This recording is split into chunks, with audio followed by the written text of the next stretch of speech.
بسم اللہ الرحمن الرحیم۔ محترم ناظرین، السلام علیکم ورحمۃ اللہ وبرکاتہ۔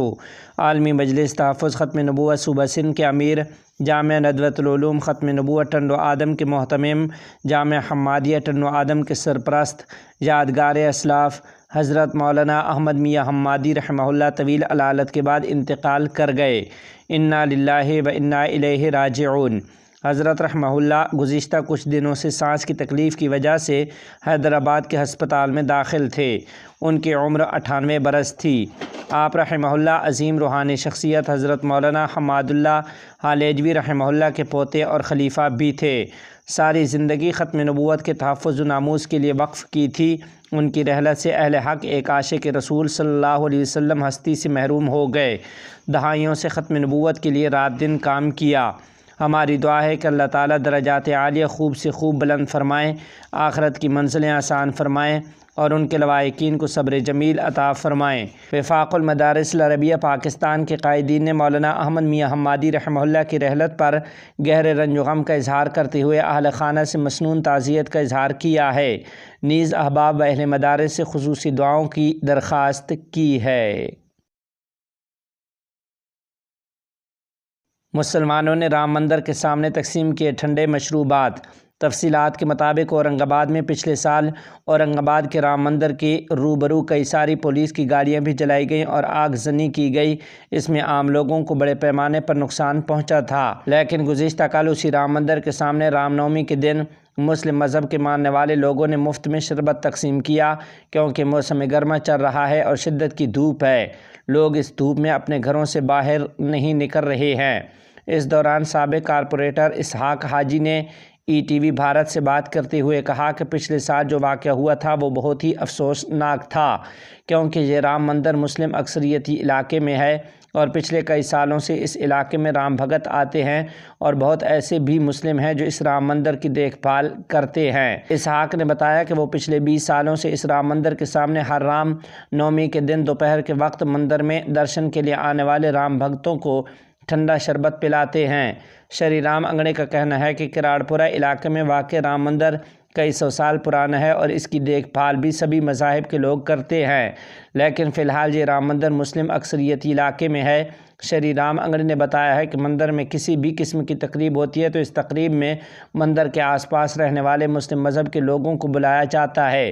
واضح رہے کہ پچھلے سال جب آدھی رات کو پتھر اور آگزنی کی جا رہی تھی، اس وقت مجلس اتحاد المسلمین کے رکن پارلیمان سید امتیاز جلیل رام مندر میں ہی رہ کر مندر کی حفاظت کر رہے تھے، جس کے بعد امتیاز جلیل کے سارے لوگوں نے ستائش کی تھی۔ افغان اور چین وزارت خارجہ کا معاشی بحالی اور انسانی امداد پر تبادلہ خیال۔ تفصیلات کے مطابق افغان وزارت خارجہ کا کہنا ہے کہ مختلف وزارتوں پر مشتمل اہلکاروں کے ایک وفد نے بیجنگ میں چینی حکام کے ساتھ ملاقاتوں میں واخان کوریڈور کھولنے کے امکانات پر تبادلہ خیال کیا۔ ایک بیان کے مطابق واخان کوریڈور کی اہمیت اور ممکنہ نتائج پر بھی گفتگو کی گئی۔ افغان وزارت صنعت و تجارت کے ترجمان عبدالسلام جواد نے ایک انٹرویو میں بتایا کہ بدخشاں صوبے میں چین کی سرحد تک سڑک کی تعمیر پر کام جاری ہے اور اس سے افغانستان اور چین کے ساتھ براہ راست تجارت شروع ہو جائے گی۔ افغان وزارت خارجہ کے ترجمان نے ایک بیان میں کہا کہ بیجنگ میں ملاقاتوں میں چین نے مہاجرین کی واپسی کے لیے 100 ملین یوان چینی کرنسی کی مدد سے متعلق کہا کہ اس سلسلے میں افغان حکومت کی تجاویز کو سامنے رکھا جائے گا۔ افغانستان میں سیلاب متاثرین کی تعداد میں اضافہ۔ تفصیلات کے مطابق افغان وزارت امور نے اعلان کیا ہے کہ ملک بھر میں حالیہ سیلاب کے باعث بدھ تک 70 افراد شہید اور 56 دیگر زخمی ہوئے ہیں۔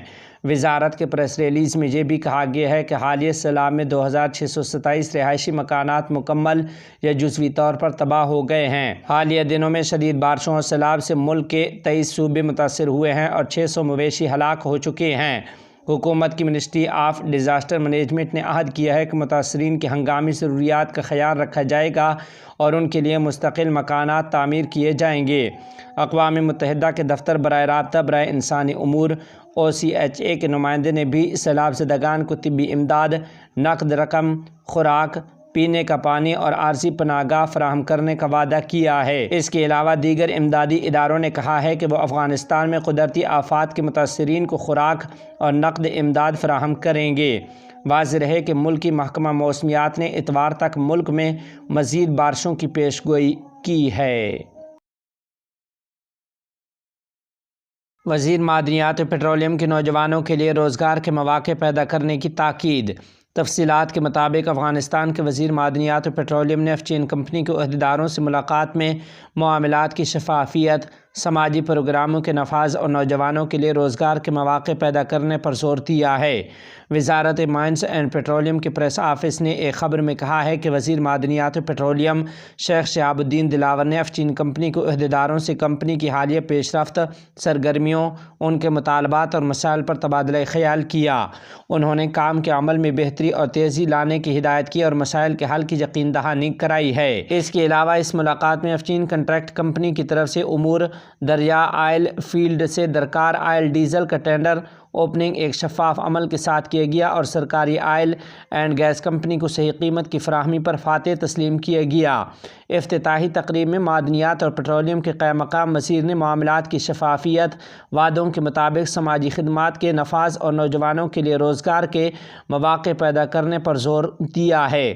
اسی کے ضمن میں آپ کو خبر دیتے چلیں کہ صوبہ قندوز کے ضلع امام صاحب میں سونے کی کان کنی کے لیے بولی لگائی گئی، جس کے لیے وزیر معدنیات و پیٹرولیم شیخ الحدیث شہاب الدین دلاور کی موجودگی میں تقریب کا انعقاد کیا گیا۔ وزارت معدنیات و پیٹرولیم کے پریس آفس نے ایک خبر نامے میں کہا ہے کہ تقریب کے آغاز میں شیخ الحدیث شہاب الدین دلاور نے ملک کی معدنی وسائل پر سرمایہ کاری کے شعبوں میں پیدا ہونے والی سہولیات کے بارے میں بتایا اور یقین دلایا کہ بولی کے عمل کو شفاف رکھا جائے گا۔ اس ٹینڈر کے لیے بولی دہندگان میں سے فقیر محمد کو سالانہ رائلٹی $8,05,000 کے عوض قندوز کے امام صاحب ضلع میں سونے کی تلاش اور کان کنی کے ٹینڈر کے لیے فاتح قرار دیا گیا۔ ترک صدر کے جرأت مندانہ بیانات پر انہیں قدر کی نگاہ سے دیکھتے ہیں۔ تفصیلات کے مطابق اسلامی تحریک مزاحمت حماس نے ترک صدر رجب طیب اردگان کے بیانات کو سراہتے ہوئے کہا ہے کہ انہوں نے فلسطینی عوام کے دفاع اور ان کی سرزمین اور آزادی کے لیے ان کی جائز جدوجہد کو جاری رکھنے کے لیے جرأت مندانہ موقف اختیار کیا ہے۔ انہوں نے غزہ جنگ کے حوالے سے جو موقف اختیار کیا ہے، حماس اسے قدر کی نگاہ سے دیکھتی ہے۔ حماس نے اپنے مزاحمتی منصوبے کی جرأت مندانہ حمایت کے لیے ترک صدر کی تعریف کی۔ خیال رہے کہ ترک صدر نے کہا تھا کہ حماس دہشت گرد نہیں بلکہ ایک حریت پسند تنظیم ہے۔ انہوں نے فلسطینی عوام کے حقوق کی پرزور حمایت اور فلسطینی تحریک آزادی کی ببانگ دہل حمایت کی تھی۔ اس پر حماس نے زور دے کر کہا کہ صدر طیب اردگان کے یہ جرأت مندانہ بیانات اور باوقار موقف برادر ترک عوام کے تاریخی اور مستند مقام کی عکاسی کرتے ہیں اور ہمارے عوام انہیں اپنی جدوجہد میں محفوظ رکھیں گے۔ غزہ کی پٹی میں ہمارے عوام کے ساتھ کھڑے ہونے اور حق کی حمایت میں ایک جرأت مندانہ آواز ہے۔ ترک صدر رجب طیب اردگان نے زور دے کر کہا تھا کہ وہ فلسطین کی جدوجہد کا دفاع کرتے رہیں گے اور مظلوم عوام کی آواز بنیں گے۔ اردگان نے بدھ کو اپنی جسٹس اینڈ ڈیولپمنٹ پارٹی کے پارلیمانی بلاک کے اجلاس کے دوران ایک تقریر میں کہا ہے کہ میں فلسطینی جدوجہد کا دفاع کرتا رہوں گا اور مظلوم فلسطینی عوام کی آواز بنوں گا۔ شمالی لندن کے ایک اعلیٰ اسکول میں نماز پر پابندی کو چیلنج کرنے والی مسلم لڑکی عدالتی مقدمہ ہار گئی۔ تفصیلات کے مطابق شمالی لندن کا ایک اعلیٰ اسکول جو اپنے سخت قوانین کے لیے جانا جاتا ہے، وہاں نماز کی رسومات پر پابندی کے خلاف مسلمان طالبہ نے ہائی کورٹ میں مقدمہ دائر کیا تھا، تاہم عدالت میں اس کی سنوائی نہ ہو سکی۔ طالبہ جس کا نام ظاہر نہیں کیا گیا، اس نے برینٹ میں مائیکلا کمیونٹی اسکول کے خلاف قانونی کارروائی کی تھی۔ طالبہ نے دائر درخواست میں یہ دعویٰ کیا تھا کہ نماز نہ پڑھنے دینے کی پالیسی امتیازی ہے اور یہ رسمی نوعیت کی پابندی اس کے عقیدے کو منفرد طور پر متاثر کر رہی ہے۔